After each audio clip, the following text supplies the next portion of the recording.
Jenazah 3 prajurit TNI penjaga perdamaian yang gugur di Lebanon dalam proses pemulangan ke tanah air. Keluarga korban berharap pemerintah mendesak PBB melakukan investigasi secara terbuka.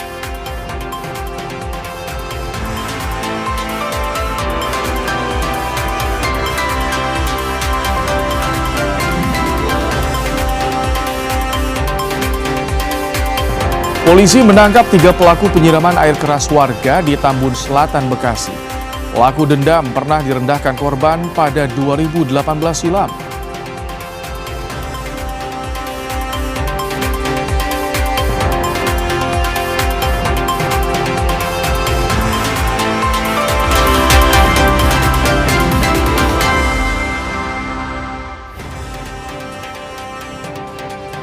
Halo, selamat malam saudara. Anda kembali menyaksikan program Kompas Malam bersama saya Rahmat Ibrahim.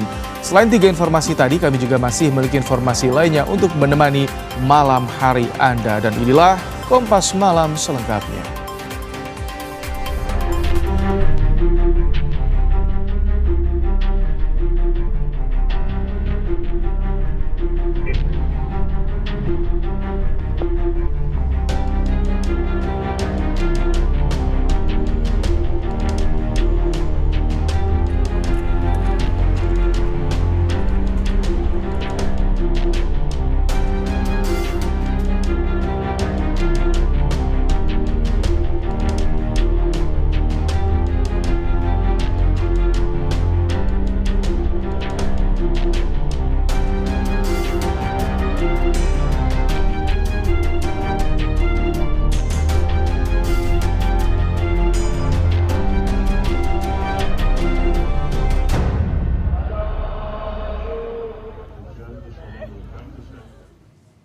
Korps Garda Revolusi Iran melancarkan gelombang serangan besar dengan target sistem radar Amerika Serikat.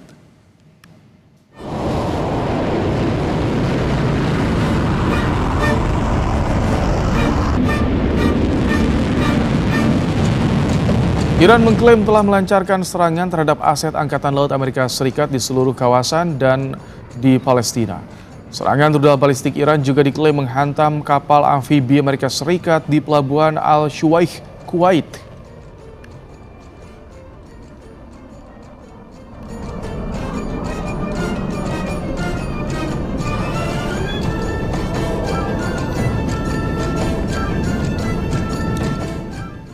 Korps Garda Revolusi Iran melancarkan gelombang serangan besar ke-90 dan 91 dengan target militer Amerika Serikat di kawasan Teluk, termasuk pangkalan udara dan fasilitas teknologi.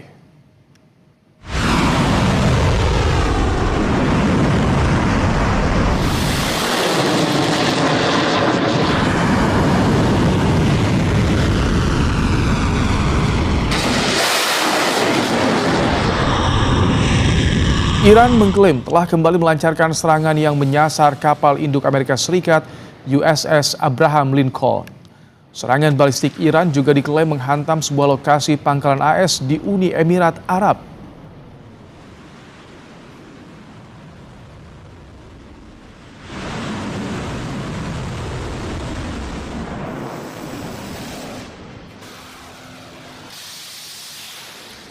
Media pemerintah Iran juga merilis cuplikan yang diklaim sebagai serangan drone terhadap pangkalan udara Muwafaq Salti di Yordania yang menampung pasukan Amerika Serikat.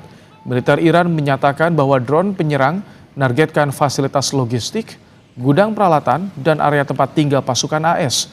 Militer Yordania melaporkan telah mencegat 1 rudal dan 2 drone, serta mencatat adanya beberapa insiden jatuhnya puing-puing.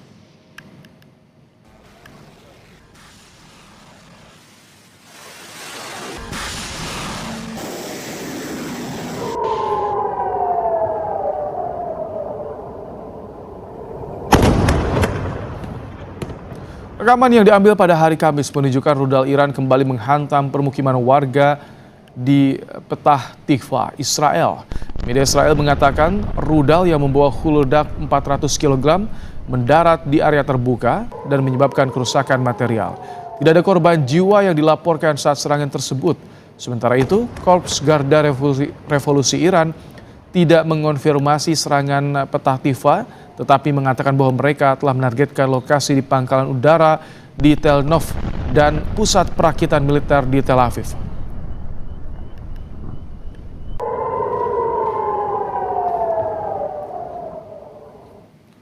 Soal serangan yang mengakibatkan jembatan hancur di Iran, Presiden Amerika Serikat Donald Trump mengatakan dalam akun media sosialnya bahwa serangan besar berikutnya akan kembali menyasar Iran.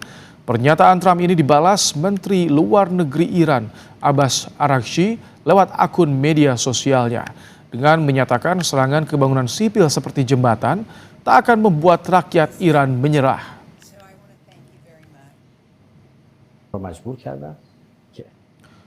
Trump dalam akun media sosialnya mengatakan jembatan terbesar di Iran runtuh tak akan pernah digunakan lagi. Masih banyak lagi yang akan menyusul. Sudah saatnya Iran membuat kesepakatan sebelum terlambat dan tidak ada lagi yang tersisa dari apa yang masih menjadi negara yang hebat. Sementara itu, Menteri Luar Negeri Iran Abbas Araghchi membalasnya dengan mengatakan menyerang bangunan sipil termasuk jembatan yang belum selesai tidak akan memaksa Iran untuk menyerah. Hal itu hanya menunjukkan kekalahan dan keruntuhan moral musuh yang sedang kacau. Setiap jembatan dan bangunan akan dibangun kembali lebih kuat, yang tidak akan pernah pulih kerusakan pada reputasi Amerika.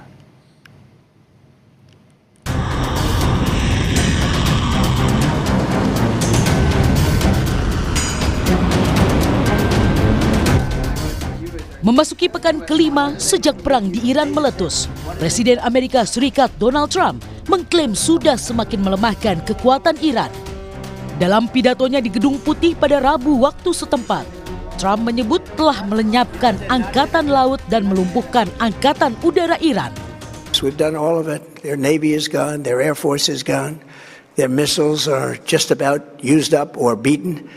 Taken together, these actions will cripple Iran military, crush their ability to support terrorist proxies, and deny them the ability to build a nuclear bomb.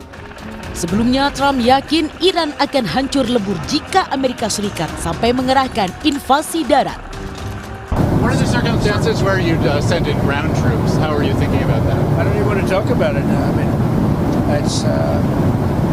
I don't think it's an appropriate question. You know, I'm not going to answer it. Could there be? Possibly, for very good reason. Have to be very good reason. And I would say if we ever did that, they would be so decimated that they wouldn't be able to fight at the ground level. Are you thinking about the oil facility? Disebut kekuatannya melemah, Iran justru unjuk gigi dengan gencar melayangkan serangan ke pangkalan Amerika Serikat di Yordania. Pasca pernyataan AS tersebut, media pemerintah Iran membagikan rekaman tanpa suara yang memperlihatkan Panglima Angkatan Darat Iran Amir Hatami bersama 3 komandan militer lainnya melakukan koordinasi secara online dengan belasan orang. Mereka mengantisipasi serangan darat yang sebelumnya hendak dilancarkan Trump. Dikutip dari media pemerintah Iran, dengan tegas Amir Hatami mengatakan, tidak ada pasukan musuh yang selamat jika pihak lawan mencoba melakukan operasi darat. Soal rencana Amerika Serikat melancarkan serangan darat tersebut, Iran yakin militernya jauh lebih siap. در حال حاضر ما این از نظر ما این تنگه کاملا بازه و فقط بر روی کشتی‌های کسانی که با ما در حال جنگ هستند این تنگه بسته است. طبیعی هم هست، در زمان جنگ هست، طبیعی هست که ما به دشمنان خودمون نمیتونیم اجازه بدیم از آبهای داخلی ما استفاده بکنن و برای تردد. در جنگ زمینی حتی خبره‌تر و مجهزتر هستیم. ما کاملا آماده هستیم برای مقابله با هر گونه تهدید حمله زمینی به کشورمون. امیدوار هستیم که چنین اشتباهی نکنه. Serangan yang dilancarkan AS juga kini menyasar fasilitas publik yakni jembatan terbesar di Iran. Pasca serangan, di media sosialnya Trump sesumbar akan melakukan serangan lebih besar. Kecuali Iran mau bernegosiasi dengan AS.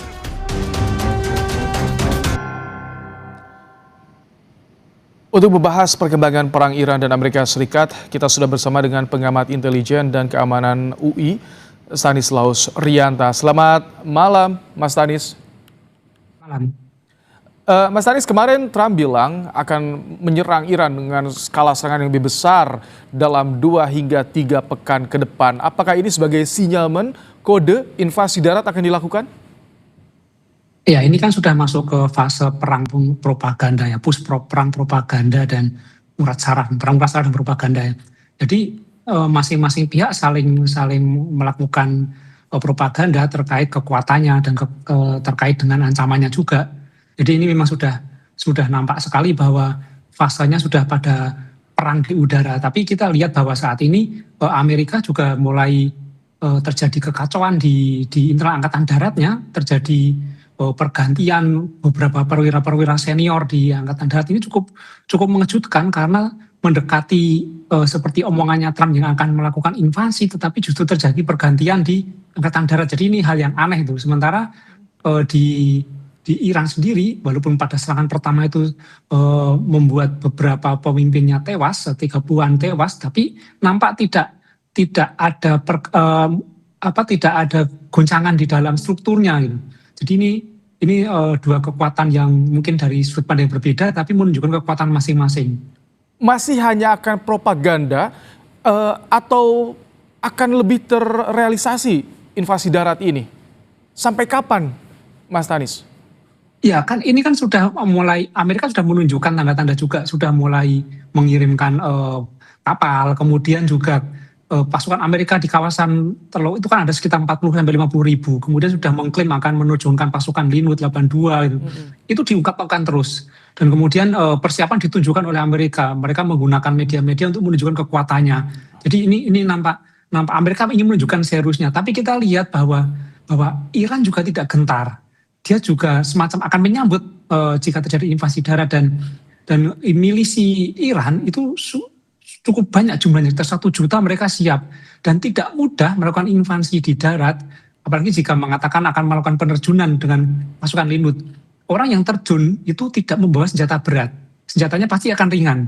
Nah ini berbahaya sebenarnya, Iran akan menyambut itu gitu loh. Dan saya yakin bahwa Amerika juga akan menghitung-hitung apakah dia menggunakan invasi darat melalui pantai atau mau menggunakan pasukan lintas udara. Ini pasti akan dihitung-hitung dengan cermat dan saya kira tidak semudah seperti yang disampaikan Trump bahwa dia akan masuk kemudian dia bisa menguasai, itu tidak semudah itu. Karena Iran juga mempunyai pasukan yang cukup kuat. Jadi ketika Iran menyatakan jika berani invasi darat, musuh tak akan selamat, itu sudah diperhitungkan dengan matang dengan mempertimbangkan kekuatan Iran sendiri? Iya, saya yakin itu. Karena apa? Tidak mudah melakukan operasi lintas udara di daerah yang milisi dan tentaranya siap.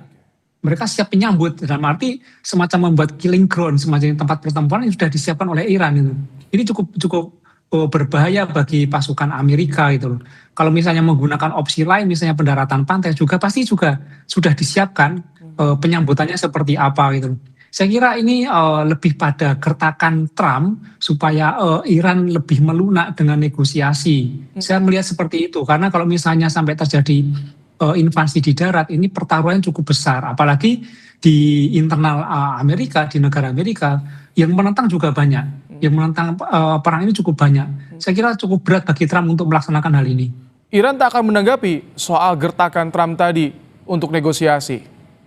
Ya, Iran menanggapi, tapi bukan menanggapi untuk negosiasi, tapi menanggapi untuk melawan. Jadi Iran nampak tidak menunjukkan ketakutannya, mereka justru siap-siap untuk menyambut dan menunjukkan bahwa di internal negara mereka cukup kuat dan kompak untuk menghadapi ini. Apakah Anda melihat juga ini yang beberapa kali dibahas ada tampak kegamangan, kebingungan dari seorang Donald Trump untuk mengakhiri perang ini? Bahkan ada ancaman juga keluar dari NATO, Mas Anies. Ya, tidak mudah posisi Trump. Dia nampak sekali bahwa banyak yang menentang di internalnya dan dia juga melihat bahwa negara-negara sekutunya itu tidak serius membantu. Saya lihat dia tidak serius membantu dan saya yakin masing-masing negara juga punya perhitungan masing-masing, punya perhitungan jika dilibatkan di dalam perang ini.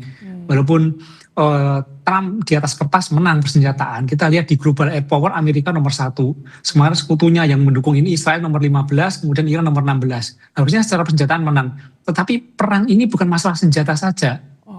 Jadi ada masalah lain. Jadi misalnya nanti berhadapan-hadapan, Iran mempunyai ideologi, punya milisi yang yang ideologinya kuat. Mereka perang bukan hanya untuk sekedar menggunakan senjata, tapi Iran itu milisinya siap untuk mati untuk memenangkan ini. Ini yang tidak dimiliki oleh Amerika.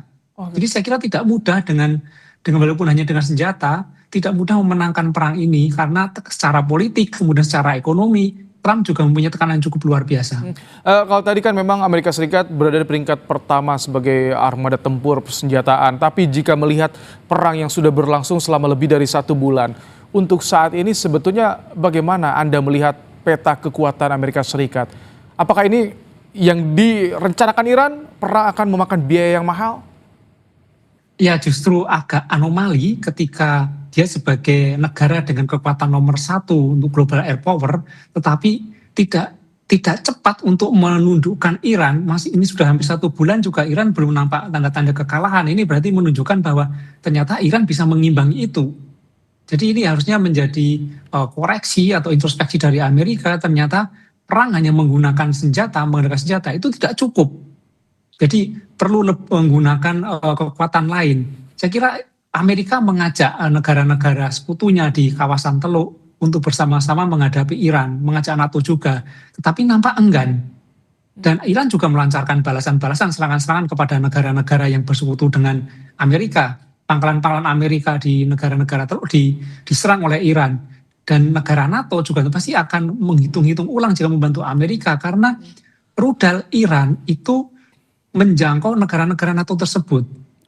Sementara Amerika itu jauh dari jangkauan rudal Iran. Dia mungkin tenang-tenang saja di negaranya, tetapi negara-negara NATO itu di dalam jangkauan rudal Iran. Pasti akan berpikir ulang ketika nanti membantu Amerika. Mas Tanis, ini terakhir, jadi dengan kondisi yang ada saat ini, apakah ada kans perang berakhir dalam waktu yang dekat? Saya melihat bahwa perang akan berakhir bukan karena adu senjata, tapi perang akan berakhir nanti ketika Trump mendapat tekanan politik dan tekanan ekonomi yang cukup kuat. Itu akan menjadi pertimbangan utamanya, bukan masalah senjata. Baik. Terima kasih pengamat intelijen dan keamanan UI, Stanislaus Rianta, telah menyampaikan pandangannya di program Kompas Malam hari ini. Usai jeda, saudara, Kompas Malam kembali dengan informasi jenazah 3 prajurit TNI penjaga perdamaian yang gugur di Lebanon dalam proses pemulangan ke tanah air. Keluarga korban berharap pemerintah mendesak PBB melakukan investigasi secara terbuka.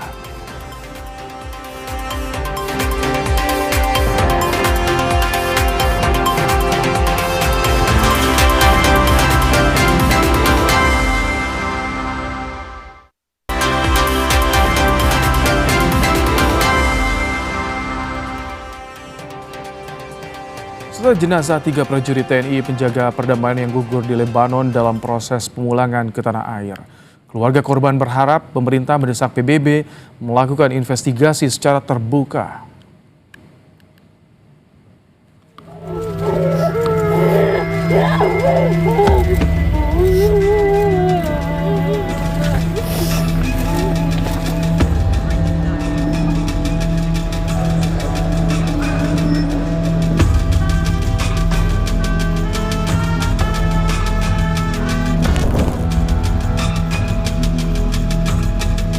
Sebuah upacara hikmat diadakan di Bandara Rafiq Hariri, Beirut, Lebanon.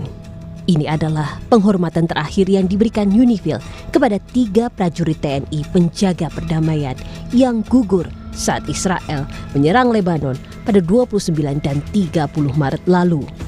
Ketiga prajurit ini dianugerahi medali oleh PBB dan Angkatan Bersenjata Lebanon sebagai bentuk penghargaan atas dedikasi mereka dalam mendukung misi perdamaian di Lebanon Selatan.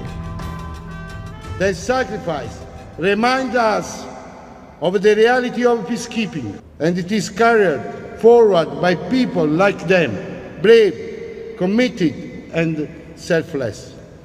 We owe them more than remembrance. We owe them continuity. Di tanah air, keluarga telah bersiap untuk pemakaman 3 prajurit TNI yang diperkirakan tiba pada hari Sabtu.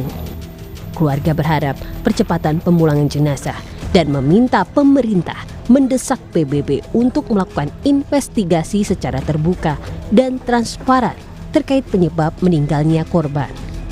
yang berwenang itu bisa melobi ke PBB selaku koordinator dari pasukan perdamaian dunia untuk dapat menginvestigasi secara terbuka, secara transparan terkait dengan penyebab meninggalnya 3 anggota tentara kita. Wakil Tetap Indonesia untuk PBB Umar Hadi menyebut, serangan bertubi-tubi Israel ke Lebanon Selatan menyebabkan 3 pasukan perdamaian asal Indonesia tewas. Indonesia menuntut penyelidikan menyeluruh oleh Perserikatan Bangsa-Bangsa secara transparan. We demand the Security Council to keep abreast of the investigation and to immediately follow up the results. We demand that the perpetrators must be held legally accountable. Immunity must not become the standard, and attacks against peacekeepers must not be repeated nor tolerated. Investigasi terhadap kematian 3 prajurit TNI tengah dilakukan oleh PBB. PBB memerlukan waktu karena situasi di lapangan yang masih dalam status konflik. PBB berkomitmen untuk mengungkap fakta secepat mungkin.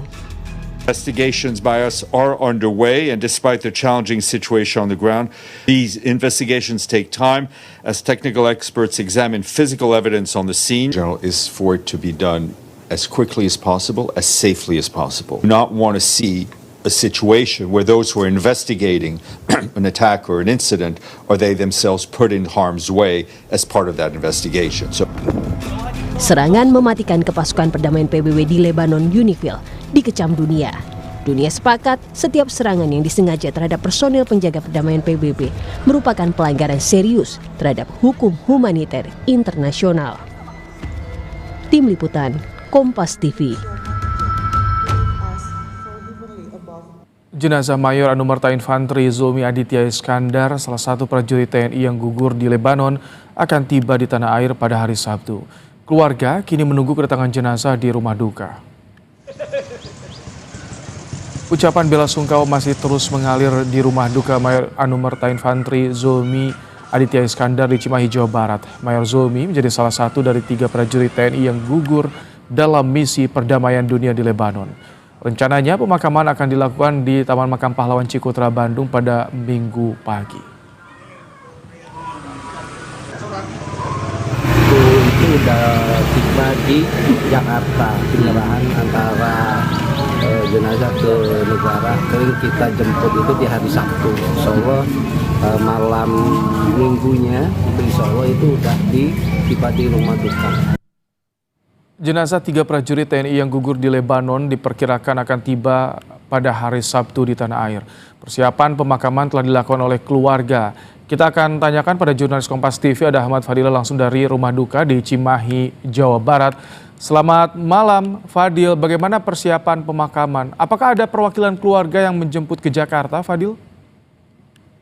Ya, Ibrahim dan saudara, dapat saya informasikan dari rumah kediaman Mayor Anumerta Infantri Zulmi Aditya Iskandar, di mana memang Ibrahim dan saudara sejak mendapatkan kepastian kepulangan jenazah, pihak keluarga terus melakukan berbagai persiapan, mulai dari skema lalu lintas kedatangan jenazah tiba di rumah duka, dan kemudian persiapan keberangkatan jenazah dari rumah duka ke Taman Makam Pahlawan. Selain itu memang Ibrahim dan saudara, pihak keluarga juga memastikan bahwa akan ada perwakilan yang akan datang dan menjemput langsung jenazah Mayor Zulmi ke Jakarta pada Sabtu sore besok. Di mana memang tapi Ibrahim dan saudara, hingga saat ini kami juga belum mendapatkan kepastian siapakah perwakilan keluarga yang akan berangkat menjemput ke Jakarta pada besok sore. Ibrahim. Fadil, siapa nanti yang akan hadir pada pemakaman, dan secara militer siapa yang akan memimpin pemakaman? Apakah sudah ada informasinya? Ya, Ibrahim dan saudara, memang berdasarkan informasi yang kita terima pada jurnalis di lokasi di Sumatera, bahwa rencana pemakaman Mayor Zulmi itu akan dilakukan secara militer di Taman Makam Pahlawan Cikutra pada Minggu pagi, setelah dilakukan sholat jenazah pada Sabtu malam. Memang Ibrahim dan saudara, bahwa kepergian Mayor Julmi ini juga tidak hanya menjadi duka warga Indonesia, tapi juga warga Palestina. Terbukti secara langsung dubes Palestina untuk Indonesia, Fatah Al-Satir juga datang menyampaikan bela sungkawa. Dan Ibrahim, terkait dengan siapakah pemimpin upacara militer dalam pemakaman Mayor Anumerta Infantri Julmi Aditya Iskandar pada minggu besok, minggu pagi itu, informasi yang kami terima bahwa pemimpin inspektur upacara itu akan dilakukan ataupun langsung oleh Panglima TNI Jenderal TNI Agus Subianto. Ibrahim. Baik, akan dipimpin rencananya oleh Panglima TNI. Nah, ini soal investigasi. Sejauh ini apakah keluarga sudah mendapat kabar atau informasi dari pemerintah? Fadil? Ya, Ibrahim dan saudara, memang terkait dengan hasil investigasi kematian atau gugurnya 3 prajurit TNI di Lebanon ini, memang sampai saat ini pihak keluarga belum mendapatkan hasil investigasi dari pemerintah, dikarenakan memang pihak keluarga sendiri kan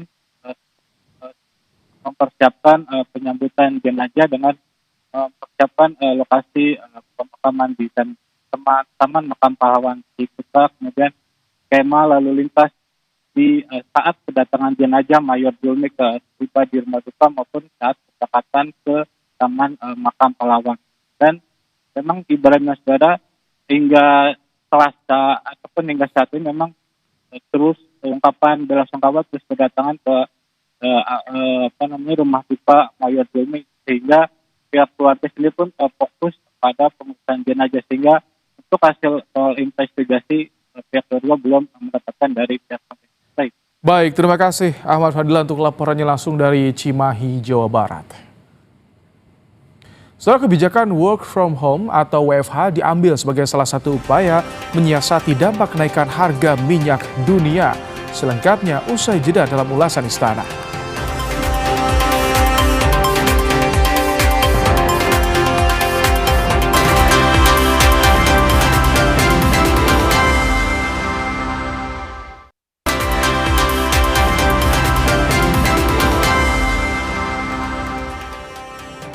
Setelah kebijakan work from home atau WFH diambil sebagai salah satu upaya menyiasati dampak kenaikan harga minyak dunia. WFH diterapkan selama 1 hari bagi ASN juga swasta. Namun kebijakan ini harus diawasi betul-betul agar jangan sampai kebijakan untuk menghemat anggaran namun mengorbankan kualitas kinerja pelayanan. Inilah ulasan Istana.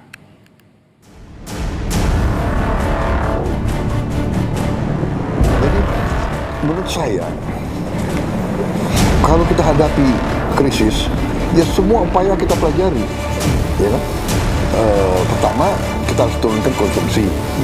Ya, kita bisa turunkan konsumsi. Saya lihat negara-negara lain, umpamanya lagi mikir hari kerja jadi 4, dari 5 jadi 4. Filipina, Pakistan sudah. Kemudian work from home, bekerja dari rumah. Waktu COVID kita lakukan. Cukup berhasil. Ya, saya kira kita bisa lakukan itu juga. Mungkin 75% karyawan dan pegawai bisa kerja dari rumah.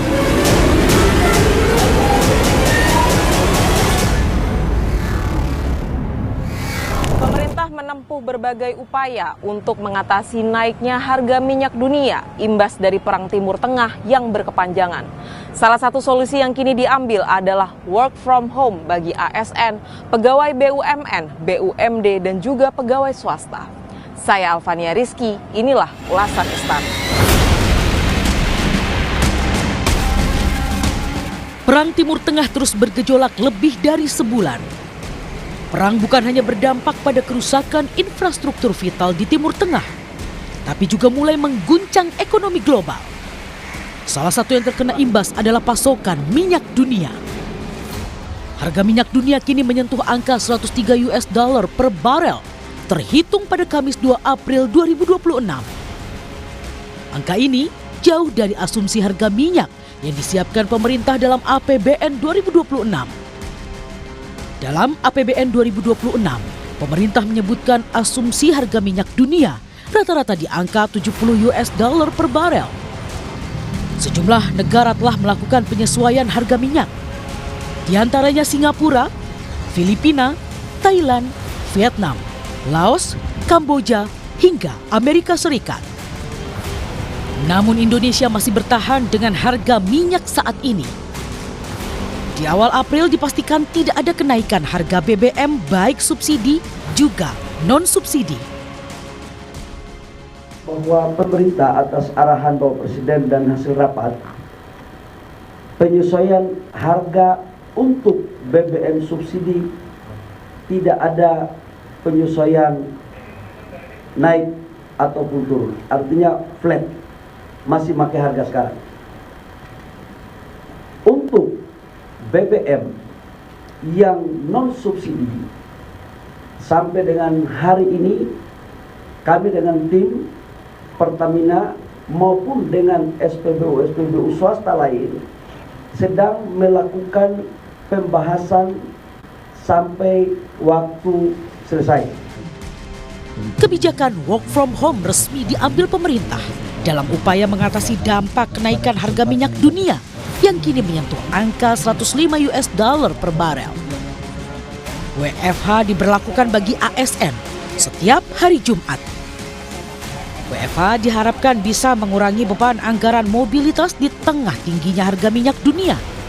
Yang A, penerapan work from home bagi ASN, aparatur sipil negara di instansi pusat dan daerah yang dilakukan sebanyak 1 hari kerja dalam seminggu, yaitu setiap hari Jumat yang diatur melalui surat edaran dari Menpan RB dan SE Mendagri, termasuk di dalam skema work from home yang diatur sebagai berikut: mendorong transformasi tata kelola pemerintahan berbasis digital. Kemudian yang kedua, efisiensi mobilitas, termasuk pembatasan penggunaan kendaraan dinas 50%, kecuali untuk operasional dan kendaraan listrik, dan mendorong penggunaan transportasi publik. Selain ASN, pemerintah melalui Kementerian Tenaga Kerja juga menerbitkan surat edaran mengenai pedoman work from home bagi karyawan BUMN, BUMD, dan swasta. WFH ini dapat dilaksanakan sesuai kondisi perusahaan dengan tetap mengacu pada pemenuhan hak-hak karyawan, seperti pemberian upah atau gaji dibayar sesuai ketentuan, dan pelaksanaan WFH tak kurangi cuti tahunan. Para pimpinan perusahaan swasta, badan usaha milik negara BUMN, dan badan usaha milik daerah BUMD dihimbau untuk 1. Menerapkan work from home WFH bagi pekerja atau buruh selama 1 hari kerja dalam 1 minggu sesuai kondisi perusahaan, dan jam kerja WFH diatur oleh perusahaan. Dari sisi pengusaha, mereka meminta pemerintah mengkaji apakah penghematan ini jangka pendek atau jangka panjang. Karena sebelum Lebaran saja, menurut pengusaha efisiensi penghematan energi sudah dilakukan pengusaha dengan adanya libur panjang. Ketua Bidang Ketenagakerjaan Apindo Bob Azam meminta pemerintah memilah bidang yang potensial untuk didorong saat kebijakan WFH diterapkan, seperti sektor produksi untuk kebutuhan ekspor. Sebenarnya kita ini sudah minim sekali gitu loh ya, tapi karena ada krisis ya kita harus melakukan penghematan apapun bentuknya. Saya setuju gitu loh. Nah, oleh karena itu kita harus memilih dan memilah ya, mana yang kita dorong untuk lebih produktif, mana yang kita harus jaga supaya hemat secara maksimal gitu loh. Kita harus pilih bidang-bidang mana yang mempunyai multiplier effect ya, terhadap ekonomi kita. Ini harus dijaga, bahkan didorong. Terutama yang menghasilkan barang-barang publik ya, kemudian juga orientasi ekspor. Ini harus kita jaga justru gitu loh. Jadi jangan sampai kebijakan WFH-WFO ini pukul rata. Pengamat kebijakan publik Trubus Rahardiansyah menilai pemerintah harus mengawasi kinerja ASN ketika kebijakan WFH diterapkan. Pengawasan mesti dilakukan untuk menjawab keraguan publik soal kinerja ASN yang akan menurun karena ada WFH di hari Jumat. bulan ini pelaksanaan perlu dievaluasi menyeluruh. Kalau memang bisa berjalan, ya mesti diteruskan. Tapi kalau misalnya nggak berjalan, ya harus dicari formula lain gitu. Artinya bagaimana kemudian WFH untuk ASN ini perlu dicarikan skenario. Yang jelas WFH itu ada persoalan rumit di mana persoalannya mengenai kepatuhan. ASN ini ya umumnya namanya juga dia manusia ya. Jadi kepatuhannya itu biasanya rendah kalau tidak ada yang ngawasi.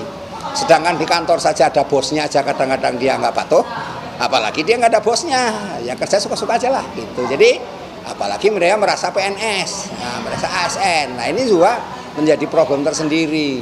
Nah karena itu perlunya nanti pemerintah menyusun suatu kebijakan pertek, Mbak. Jadi pertek itu peraturan teknis.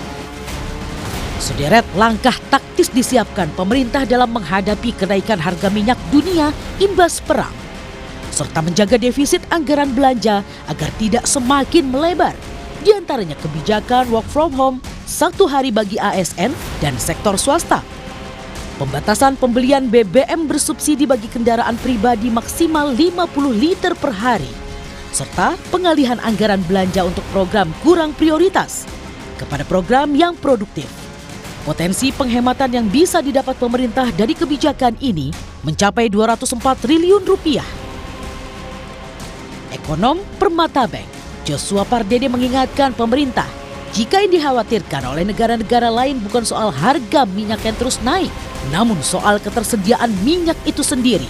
Jadi selain kebijakan yang sudah diambil untuk menghemat anggaran, pemerintah juga harus memastikan ketersediaan minyak bagi negara terpenuhi agar tidak mengganggu ekonomi.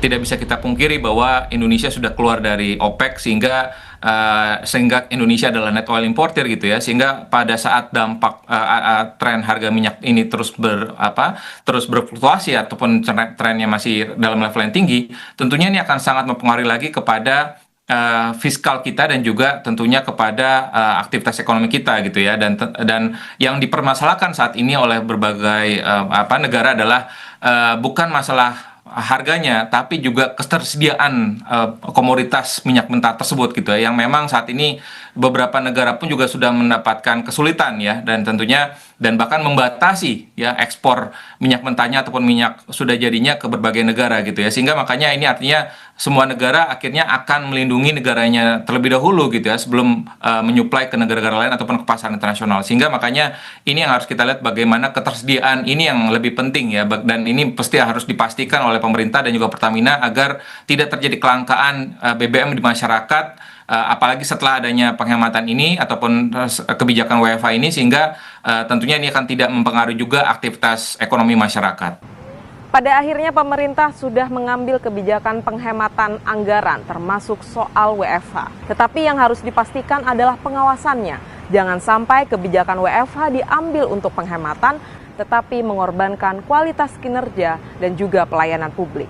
Saya Alvania Rizky, Anggi Mendarwan, Tim Liputan Kompas TV, Jakarta. Polisi menangkap 3 pelaku penyiraman air keras warga di Tambun Selatan, Bekasi. Pelaku dendam pernah direndahkan korban pada 2018 silam.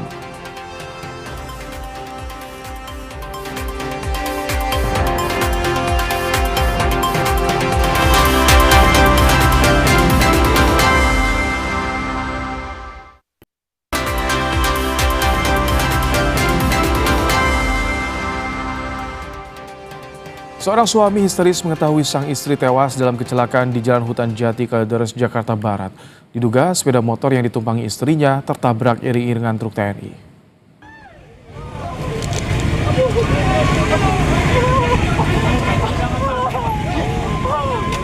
Isak tangis suami korban tak terbendung saat melihat istrinya tewas dalam kecelakaan. Korban selamat menyebut keduanya berboncengan motor dan kemudian diduga tertabrak iring-iringan truk TNI yang mengangkut pelajar. Korban langsung dibawa ke RSUD Tangerang dan polisi yang tiba di lokasi langsung menggelar olah TKP.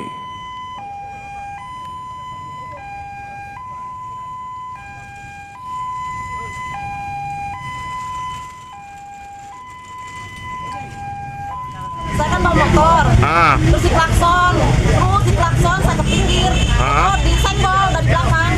Yang senggol siapa? Ya mobil. Mobil apa? Mobil tentara. Mau kesenggol. Bawa anak sekolah kayaknya. Oh, jatuh. Terus yang ini korban gimana? Ya langsung di situ langsung nyungsep gitu. Berdua sama saya juga nyungsep. Oh gitu. Polisi menangkap 3 pelaku penyiraman air keras terhadap seorang warga di perumahan Bumi Sani, Desa Setia Mekar, Tambun Selatan, Bekasi. Iya. 3 pelaku ditangkap di lokasi berbeda. 2 pelaku berperan sebagai eksekutor penyiraman dan 1 pelaku sebagai otak yang merencanakan aksi. Berdasarkan penyelidikan, motif penyiraman air keras dilatar belakangi dendam salah satu pelaku dengan korban.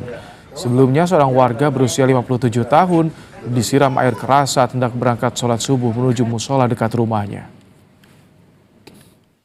Motif tersangka melakukan tindakan tersebut adalah dendam, sakit hati atas kejadian yang terjadi ya, yaitu sekitar tahun 2018 ketika tersangka berinisial PBU masih bekerja sebagai ojol dan tinggal di sebelah rumah korban.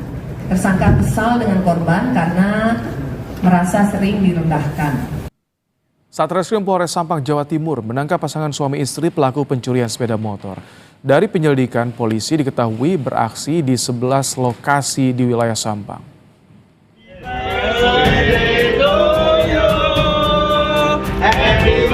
Ada yang tak biasa dari penggerebekan pelaku curanmor di wilayah Sampang, Jawa Timur. Polisi menggerebek pasutri pencuri sepeda motor sembari menyanyikan lagu selamat ulang tahun. Tersangka yang kaget dengan kedatangan polisi tak bisa berkelak. Tersangka pun langsung menunjukkan kunci yang menjadi barang bukti pencurian sepeda motor. Usai ditangkap, pasutri ini langsung dibawa ke Polres Sampang untuk diperiksa. Tersangka mencuri motor korbannya yang tengah mengambil rumput di sawah. Motor yang diparkir di pinggir jalan langsung digondol pelaku. Mengamankan terhadap terduga pelaku 2 orang pasangan suami istri, yaitu inisial M warga Sampang dan inisial UH warga Bangkalan yang merupakan istrinya.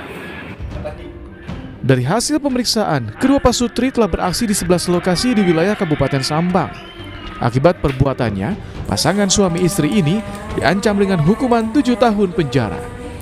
Didin Muhyiddin, Kompas TV, Sampang, Jawa Timur. Tentara Israel merilis video yang memperlihatkan serangan dengan target Hizbullah di Lebanon.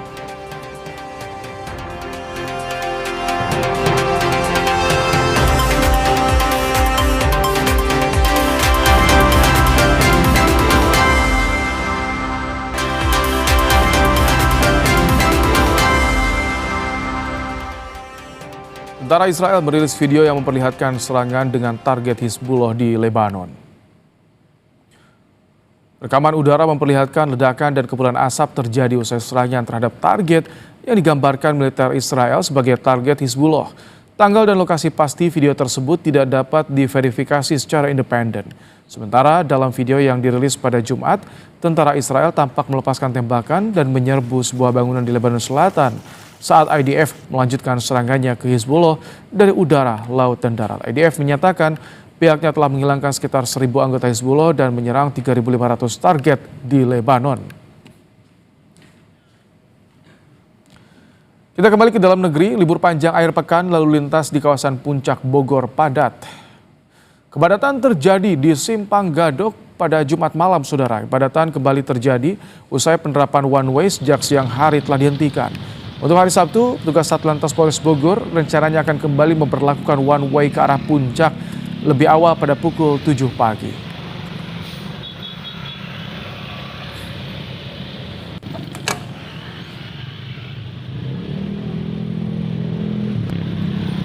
Demikian Kompas Malam hari ini. Perbarui terus informasi Anda di Kompas TV dengan 3 botol air mineral 700 ml yang setara dengan 2 liter air untuk 1 hari penuh kesejukan. Saya Rahmat Ibrahim, sampai jumpa.